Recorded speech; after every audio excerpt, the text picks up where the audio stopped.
Hello, everyone, and welcome back to Watching Twin Peaks for the first time. Heck yeah. I'm Wade. This is And my I'm daughter, Mackenzie. Mackenzie.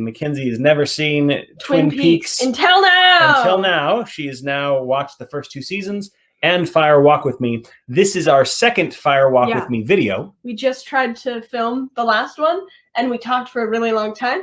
So we're continuing to talk for a really long time. So we focused on some of the investigation of Teresa Banks and the weirdness of Philip Jeffries, a little bit of the Black Lodge stuff, and a lot about Agent Chet Desmond and what he's trying to find, as well as the ring. Blue Rose. And the Blue Rose, So let's focus on Laura Palmer. Laser focus. And I guess what I'd like to talk about is because we often have a good time talking about the mysteries of Twin Peaks. Yes. And as we do, we're well aware of the seriousness of the crime, the core of this. Terrible. And this film really gives us a sucker punch to let us know that this is a movie about a tragedy. Right. And the whole show is a movie about a tragedy. Really is a series of tragedies. Yeah.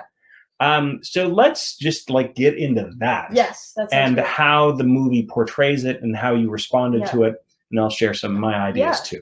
I liked it because I feel like we always lose sight of those things, and I think it's important to love the chase and to love we gotta solve the mysteries, but it's also important to remember this happens. Yeah, not necessarily ghosts. We don't have any proof of that, but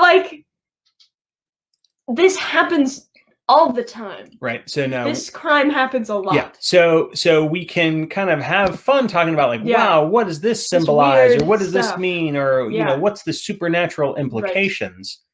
And we can also talk about this guy. It's wow, who's Bob? What does this mean? Yeah. But at the end of the day, this is a really tragic story about a father who is responsible for the murder of his daughter and the sexual assault, the molestation, the rape, and as well as a couple other characters as well, right? Maddie is murdered by him, and Teresa Banks, I assume, is maybe sexually assaulted and then murdered. Yeah. So there's really ugly elements, and the fact that it's someone who was supposed to be, a loving parent, and he's the one responsible. Yeah. And we can, of course, talk about, Bob was possessing him and things like that. I still am of the mindset. But you and I are in sync with Leland having a huge level of responsibility. Yeah. And aside from the Twin Peaks supernatural elements, it seems like we can also look at this as symbolic of mental illness. Yeah, this mental illness, this very dark desire that this father character gives into. Yeah. Which, by the way, makes it not the most pleasant viewing experience for father and daughter. So a little interesting. Yeah, so it gets really deep and dark and unflinching. Right. And so I'm rambling on a little bit too much. So what are your some of your impressions of this aspect of the plot? Right. I think it's important, and I like it, even though it's hard. We have to face this kind of thing. We have to face our doppelgangers. Everyone does, right? Because Leland, we've talked about it before, Leland is molested, if we want to use Bob as an analogy. Something happens to Leland as a child. Something happens to Leland as a child. And he does that same thing, which is a pattern of molestation for children. Sometimes that happens, right? And so I do think that's a very important part of the story, as it's even if these bad things happen to you, sure, we can look at you as a victim, but you can't let yourself be the victim, because it's we're sad for him. I'm sad for him. Yeah. And at some points in the movie, it was he does love his daughter. Yeah. Every once in a while, it's wow, he knows something's going on. Yes. He just can't. But he's not strong enough to step away. Yeah, so there's right, like if he just ran into the woods, like far enough away into the woods. There's moments in Fire Walk with Me where he's like, right, he's chastised his daughter for not washing her hands. Right. Later on in the evening, he's sitting crying and goes in and says, I love you so much to his daughter. Yeah. So I think those are those Leland moments, those loving parent moments. But it's not enough. It's not enough, and it's not enough to be like, oh well, it's Bob, because it's not enough. Yeah. He didn't separate himself. He didn't do the right thing in the situation. So so we just said the phrase "it's not enough." Let's get into Major Briggs, who's not in this film, but his idea. We were like, that's So Major Briggs's fear, his greatest fear, is that love is not enough. Love is not enough. So what does that mean to you, and how does it apply to this film? Yeah. Well, it applies to, I think, the whole of Twin Peaks. Love is not enough, and it shows you, like, love is one thing, but to have love and a plan is the best, I think, the best thing. And so I understand why it's like, what do you mean by love and a plan? Love and a plan. Well, we can take, for example, Shelley and Leo.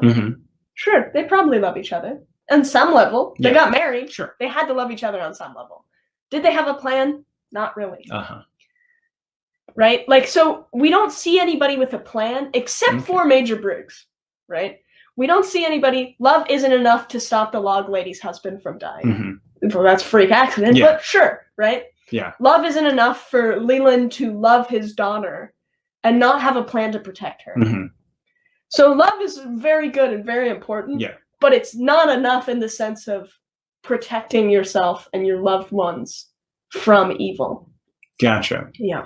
Well, let's talk about this, because now obviously, like in the real world, bad things happen. Right. And love doesn't necessarily protect us from those actions either. But many of us sort of believe that there's a higher power that is going to at least spiritually kind of protect us, right? If not protect our physical body. Right. And so there's an angel that's in this movie. Yes. And it is Laura. Well, you know what? That angel that comes down is Laura, It looks like Laura, but there's an actress. What's interesting is because when I first saw the movie, I thought, oh, Laura's seeing herself as an angel. Yeah.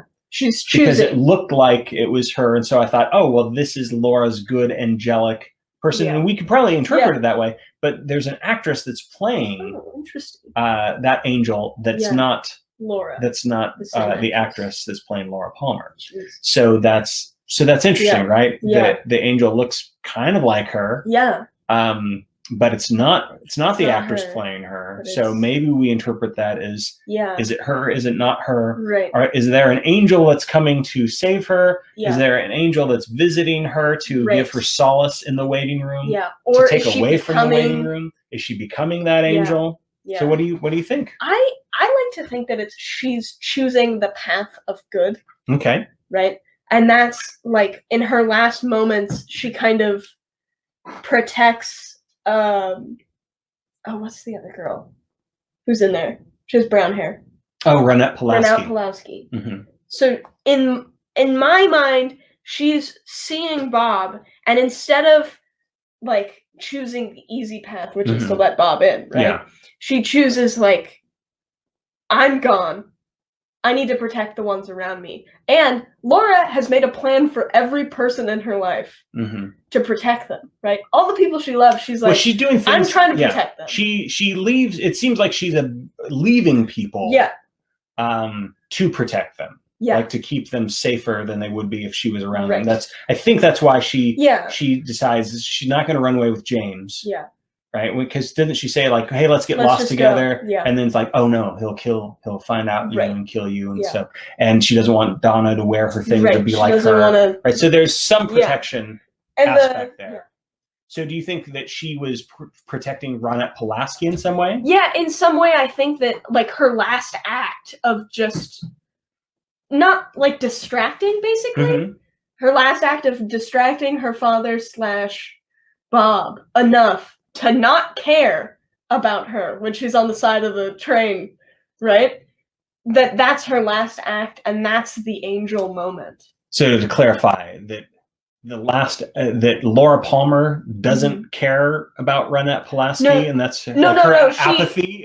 She does care. She does care. Her last act is to convince Leland not to care, basically, by being more interesting. Oh. Like, she's like in her head, like, if I just keep doing this, then he'll forget about that. So she's doing things so that Leland's going to Leland/Bob is going to focus on Laura. Yes. And that Ronette Pulaski. That's interesting. I don't know that that's my interpretation. Yeah. I like that interpretation. Yeah. Here's why I don't know that that's my interpretation. Yeah. Is because, and I've watched, I think, this film 4 times now. Yeah. And in that scene when Ronette Pulaski is kind of praying and like asking, she's saying things like "kill me," and then she's saying like, she's asking for forgiveness and things like that, kind of prayer things. Yeah. And then an angel shows up, and then Ronette's bonds are just undone, and then she can get out. And I always interpret Laura's expression as, "What? You're not me? Like these angels that I've been hoping for, right? And doubting, right? Yeah. When she talks to Donna says that weird question, like, if you were falling in space, what would happen? And Laura like gets dark as quick as she can. It's like, you keep falling and fire, burst into flames, and there's no way. And the angels wouldn't save you. Yeah. And so she has this preconceived notion that she's not worth saving or going to be saved, or she's not expecting to be saved. She's got the angel in the painting that disappears while she's looking at it, right? Sort of solidifying like, I'm screwed. This is done. I'm doomed, in kind of an eternal damnation. Yeah. And so her expression to me is more of, I knew it. Like this. Yeah. Of course, an angel's showing up and saving her. Why doesn't she let Bob in then? Well, that's the interesting thing, is that when she takes the ring that Dale has told her not to take, then I would think that that's her way of, initially I thought that was her way of saying, screw it, like that's fine. Right. But when she puts that ring on, then you hear Leland/Bob saying like, you made me do this, or something like, like he's very angry, like he's lost. Yeah. So sometimes it seems like putting on the ring, it might be something like, if I have this ring on, Bob can't he can't get into take me from the And the ring was worn by Mike.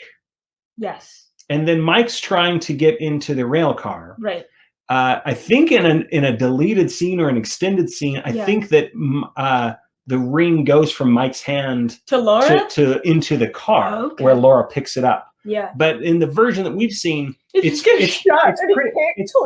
Yeah, it's pretty, but it's also vague where the ring comes from. Right. Is it just dropping from space? Is it from Mike? Where is it coming from? Yeah.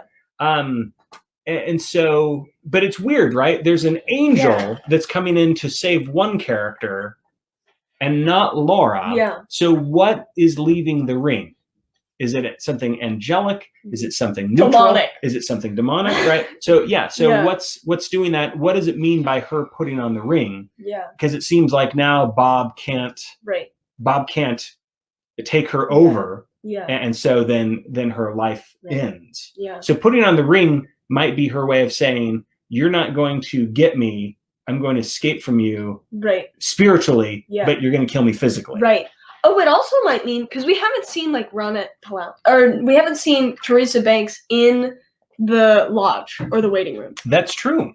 So it might be something like, I'm going to put this on, and now I'm in the spirit world. Haha, you can't get me. Because you can't inhabit me, because I'm also in the spirit world. Mm. You know what I mean? Yes. Like that it might give like a power to the mortals. Yeah.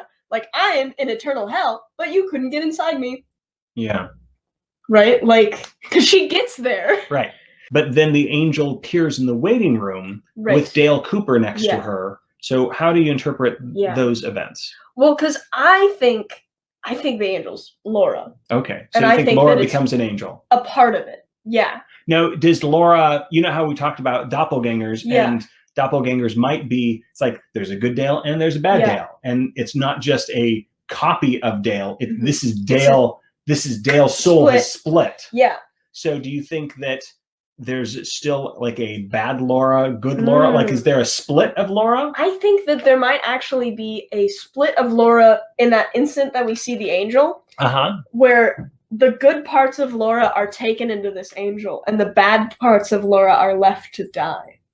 Okay, like they're left to be put to rest. Yeah, or just eternal. No, I think they're put to rest. Like, gotcha. Like, just killed by Bob. So that this is happening during the death sequence, right? And so only part of Laura dies. And the other part is this, like, this is this part that was good about Laura. Because I like thinking it's ambiguous when we see, we see the angel that might represent Laura, right? And we see Laura dressed in black in the red room, right? So kind of heaven and hell imagery is going on, yeah. And so it could be this split, yeah. But I like the idea that the whole soul, is unified.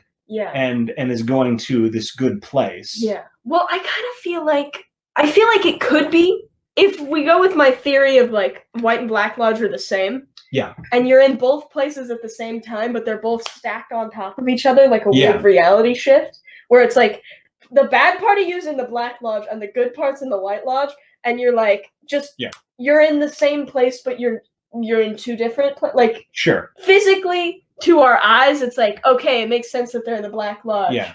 Because you're not going to, unless you have a memory wipe, you're not going to forget the bad things that happened to you. Or the bad things you did. You can, and hopefully, maybe it's a symbol of forgiveness. Mm-hmm. Maybe at the end of the film, she has like forgiven herself, forgiven her father's wrongs, and so now can see this angel and kind of. It kind of because she is smiling and kind of laughing at the end. Yeah. So it's not like, even if she's still in the waiting room, she's experiencing positive emotions. I think it's like a waiting room for your bad behavior or thoughts or actions. To like, that's why it's the waiting room. Yeah. Because so you can like fully be in the White Lodge, and so once you've like forgiven yourself and the other people for the things you did to get you into the Black Lodge or the waiting room, then you get to like. So the place with the red curtains might be this purgatory limbo state. For just part of you. For part of you. Yeah. Interesting. Let's talk a little bit about the sequel elements of this because most of this is a prequel, and we see the downward spiral of poor Laura. But we get a couple clues as to what's going on with Dale Cooper in the lodge, but we don't get an answer, right? No. So when I saw this for the first time, I thought that I was going to not only see what was going on with Laura Palmer, what happened to her, but I thought Dale get out. I thought we were going to see Dale, if not get out, at least a resolution of what happens to Dale Cooper. Yeah. So did you expect that? No. No. and why not? Because it's David Lynch. And also, I know that there's lowered your expectations. Like, there's a third series. Yes. So it just seems like it wouldn't have that much of an impact. Okay. It would for me. I would have liked to know. I mean, because the funny thing is, like Twin Peaks: Fire Walk with Me came out like maybe a year after the. So you're like, series. That's a long time. I've waited a whole year to find out what happened to Dale Cooper in the Black Lodge. You're ready to wait for 24 more years. You got 24 more years to wait, Wade. Yeah. So, so what do you think of the scene with Annie? Oh, yeah, I liked that. Mm-hmm. I also found it was interesting that she screamed after she was gone, but not while she was there. It was like it's like presence, a backwards kind of thing. Yeah, because it's like Annie's good. She's like protecting. Annie's a very nice person and very spiritual. And then when she's gone, it's like, oh no, I'm alone again. Yeah. My angel's gone. My Annie the angel is gone. Yeah. So that sucks for me. I don't think she writes down that Cooper's in the other place. Don't know that she does that. She forgets. Well, they don't show it. They don't show it. Maybe she does. We'll find it in the next one. Maybe they'll do something in season 3. Yeah. I wanted to talk about a theory I have about Teresa Banks. Mm-hmm. She says, so in the like really loud room, they're like, yeah, Teresa Banks, she was trying to blackmail somebody. Yes. And it was like, she wanted to know what your dad looked like. And part of me was like, oh, so, like, her dad, like, she has some evidence about your dad, like, Leland. But I actually think it's the other way. Because I don't think Leland/Bob would react to information about himself in the same way as he would about his daughter. Because I think Teresa Banks could probably go snap, snap, snap with Laura easier. Yeah. And just be like, look at these pictures I have of your daughter. I know these things. You need to give me money /help /blah blah blah. Yeah. And then it's like freaking Bob just comes out of the woodwork and he's like, time to kill. Oh. Because I think Leland could probably talk his way out, like, give me those pictures, get out of here. And I think if it was Laura and not him, he would be like ready, like so amped. He'd be like, no, bang. So that was my thoughts. Because he's like super hyper focused on Laura. Yeah. Right? And he's talking, I love the part where he's like, you didn't wash your hands before you sat down, because he's talking about the ring finger that he puts the letter under. Right? He's like, the left hand way under your fingernail. Yeah. Creepy, right? Like, oh, that's where you put stuff. Why do you suppose Bob wants to transition into Laura? Oh, is it just because Leland's middle-aged and getting older and Laura's a new model, or is there something else? I think it's part of that, but I also think that Laura has this influential power over a lot of people, and Leland less so. Even though Leland's very, like, popular, Laura has this appeal to a lot of people, and she can be around a whole bunch of people, and she could potentially hurt a lot of people. Okay, so basically, it's like I could spread out. Laura could do more damage. Yeah. Bob, I think, would probably want to be in Laura just because it's like, oh, he's also seeing, Leland sees them on the bed, and he's like, I feel like Bob is like, we could get into a whole bunch, we could do a lot of damage in that model. Do you remember in Avenue Q, they're the Bad Idea Bears? Yes, I love them. Where they're like, drink more beer! Yeah. Take her home! So I kind of think of the little boy hopping across as this bad idea that comes across. Right. That Leland/Bob sort of like it infects his mind. Yeah. Well, at one point the boy takes off his mask and it's the boy, and then he takes it off again and it's a monkey face. Yeah.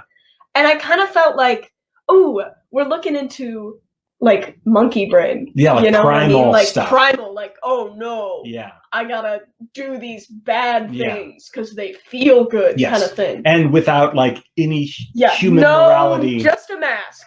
There's not a person behind this. Yeah. So that monkey is kind of a creepy image. Yeah. So I thought, like, when that kid's jumping around, I thought instead of the boy's face, if he took off the mask, it would be the monkey face. Yeah. Well, that's the interesting thing about Mrs. Tremond and her grandson. They seem like they're kind of helpful figures in Twin Peaks. Yeah. They lead in the original. Yeah. And but now I'm not so sure. Like her giving the painting. Yeah. I don't know if that's a good thing or a bad thing. To be fair, when they give her the note, when they give Cooper the note in the episode where Maddie dies, he reads the note and then he doesn't go save Maddie. Like, he's distracted by the note. You know what I mean? When they give him the note about the owls are in the roadhouse. So he goes to the roadhouse instead of the Palmer residence. So he's kind of in the wrong place. So he's, like, distracted. Yeah. Yeah. So they're kind of distractions. Like, in the story and both. Like, they give clues, but the clues are distractions. They don't get a note. The log lady. No, I mean, the house that they were in. Yeah. They go to that, and the lady who's like this is there, and they give her I was going to contact the police. Here's the letter. And he reads the letter. The letter's from Laura's diary. Yeah. The letter's the missing pages. But he then goes down this path that leads him to the log lady. Gotcha. He's not in the right place because he's following this other lead. Okay, so you think they lead the wrong trail of breadcrumbs. They lead him, instead of going to Leland, they go to Ben Horn. Remember? Because of that letter, they're like, "Oh man, a friend of Leland." Oh, that's interesting. They lead you down the wrong path, kind of thing. Even though it's, they're it's correct. They give you the correct items, but you end up going down the wrong Yeah, path. I'm trying to remember if they're helpful to Donna or if it doesn't matter. They lead her into a place where she ends up killing a guy. Well, kind of. Is a little bit responsible for his death. It's not good for that guy. Let's talk about what's in the grandson's hands. Corn. Cream corn, which we see in Fire Walk with Me. Yeah. And what does it mean? What does it mean? Yeah. They use a word and pain and suffering? Yes. Yeah. There's also no vegetables except for cream corn. Except for pain and suffering. Pain and vegetables suffering. Or pain and suffering. Yeah, so there's a strange word that I can't pronounce. It's like garmbosia. Garmbosia. Is that German? I don't know that it's a real word. Okay. Hey, funny. Siri. Yo! Tell us about Garmbosia from Twin Peaks. One moment. We're gonna break her. We're gonna break. She's gonna freak out. Oh my god, she I just found tells this us on the web for you to open. tell us about Gardenbozier. Check it out. No, not Gardenbozier. This isn't gonna end well. Hey Siri. Okay. I found this on the web for tell us about pain and suffering from Twin Peaks. Okay. It's Gardenbosia. And what does it mean? Hey Siri. Garmonbosia. The term Garmonbosia was synonymous with pain and sorrow. It was a source of sustenance for certain spirits, including the arm. The arm? Well, this is from the fan page. I was like, what a weird... Let's see. Origin and meaning of hormone booze. Hormone booze. And somebody thinks it's hormone booze. I like that. So Urban Dictionary, Reddit. Yeah. So I'm not getting it's just a made up. Yeah, I'm not getting any sort of that's too bad. Greek words paired together or something like that. It's just so Garmonbosia and the cream corn that the little boy's holding. I'm wondering if there's like some kind of we gotta eat it connection. The little boy takes it away. Yeah. So why is Mike at the end, right? Yeah. So there's the dwarf. Yeah. Who now like holds on to him. So it's like he's the arm. Right. He says he's the arm. Yeah. So I'm guessing that's a part of him that he's cut off. Right. But oh my god, he's shake. He's shake. Yeah. The arm, he's shake. Yeah. And he's shake. That's right. That's right. That's so fun. That's cool. That's pretty neat. Yeah. So without chemicals, he shakes and then he points. Yeah. So what's Mike up to? But I also mean when Mike... the last episode. Oh yeah. Because they're all shaky. That's right. He's shake. Right. That's right. Anyways. So he puts his arm on him. They talk at the same time, saying, "Hey, we want our pain and suffering." Yeah. What's is there like a payment that's due, or do they need? Are they like vampires where they need that to continue to exist? Well, okay, so they're talking backwards, and the film of him like eating the corn is backwards. Yeah. Like he's putting it on the spoon, and then they just play it back. Yeah. So I actually think that they're just taking out the pain and suffrage of each individual. Because they're saying things backwards. Gotcha. So why wouldn't it affect them backwards as well? I don't know. We got to watch Tenet again and see how it works. I'm not sure if it's like... It might be a payment. What do you think? Do you think it's a payment? I feel like... Well, that's the weird thing is because... It's not a real vegetable. It seems like Mike has said that he's seen the face of God. Yeah. Now I don't know when he's seen the face of God, but it's when he still has his arm, right? Yeah. So he cut it off. So he sees the face of God, cuts off his arm. The arm becomes a person. But in this, the arm's like the little man.